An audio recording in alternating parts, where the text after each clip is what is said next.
Last June, in Bruen, the Supreme Court affirmed that ordinary law-abiding Americans have a right to bear guns in public for self-defense.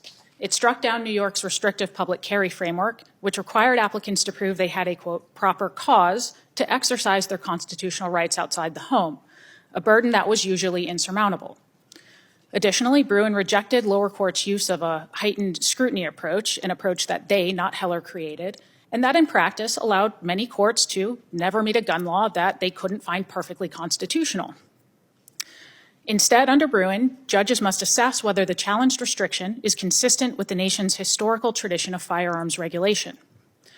After Bruen, some pundits and politicians immediately responded with hysterical fearmongering about its potentially devastating public safety consequences. Even today, the title of this hearing presupposes, albeit with fewer theatrics, that Bruen is a thing from which the public must be protected. This is simply not true. Bruen's immediate impact on public safety is positive. For too long, states like New York told millions of citizens that their right to armed self-defense ended the moment they left their homes. Lawful gun owners are not the driving force behind criminal gun violence, and this is particularly true of concealed carry permit holders. At the same time, as I outline in much greater detail in my written submission, they play a significant but underappreciated role in crime prevention and crime interruption. Yes, good faith applications of Bruen will likely result in some favored gun control laws being struck down.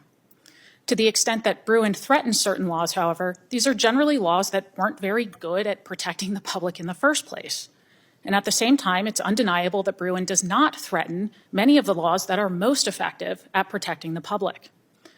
But in recent months, as some post-Bruen challenges have succeeded in lower courts, the opinions and reasonings therein have been grossly mischaracterized in the same way we saw after Bruen.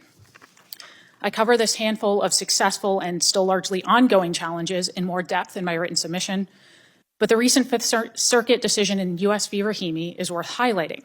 As others have noted, the panel struck down a federal statute prohibiting gun possession for individuals subjected to certain domestic violence civil restraining orders, and the opinion has been widely and wrongly denounced as, in some respects, giving domestic violence abusers a license to kill and essentially preventing the government from doing anything at all about it. But let's review the facts underlying that case. The defendant there, Mr. Rahimi, is a despicable cretin that no sane, sober, moral, or prudent person truly believes should own guns. He violently assaulted his girlfriend, threatened to kill her, and shot at a bystander who witnessed the assault. The government quite properly charged him with several crimes. But then it released him, apparently believing that a civil restraining order instead of pretrial detention was the best way of dealing with this violent individual. Predictably, Mr. Rahimi soon thought, to hell with your restraining order, and committed aggravated assault with a deadly weapon against a different woman using a gun that he wasn't legally allowed to own, but obtained anyway. The government appears to have protected the public by releasing him again. And once again, Mr. Rahimi ignored the restraining order and its prohibition on his way to ignoring a lot of other gun laws about not shooting people. In a 2-month span, he shot at a guy he sold drugs to, he shot at a constable, he shot at the driver of a car crash he caused, fled the scene, returned in a different car and shot at him again, and then for good measure, fired a couple of rounds into the ceiling of a Whataburger restaurant.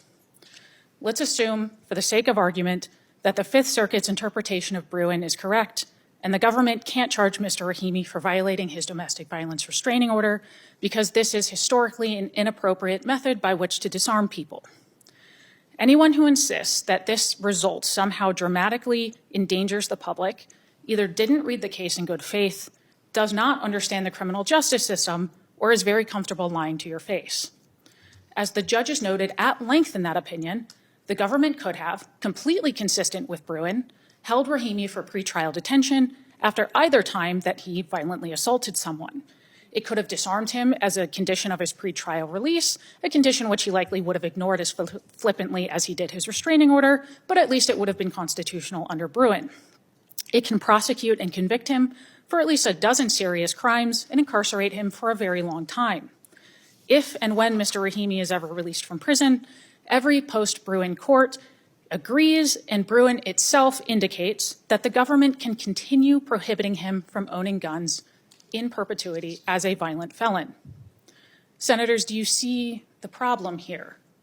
It's not Bruen that will, as some critics have stated, get women killed. Both before and after Bruen, it's terrible criminal justice policies that get women killed. To any extent that Bruen limits the government's public safety options, it does so in a way that forces the government to use the far more effective tools already at its disposal to protect us from violent offenders. We are told all the time to respect the rights and needs of victims, as we should. We should respect them by detaining, arresting, and criminally prosecuting the men who harm them, and believe in them enough to allow them to defend themselves from these violent offenders when the government won't. I look forward to your questions.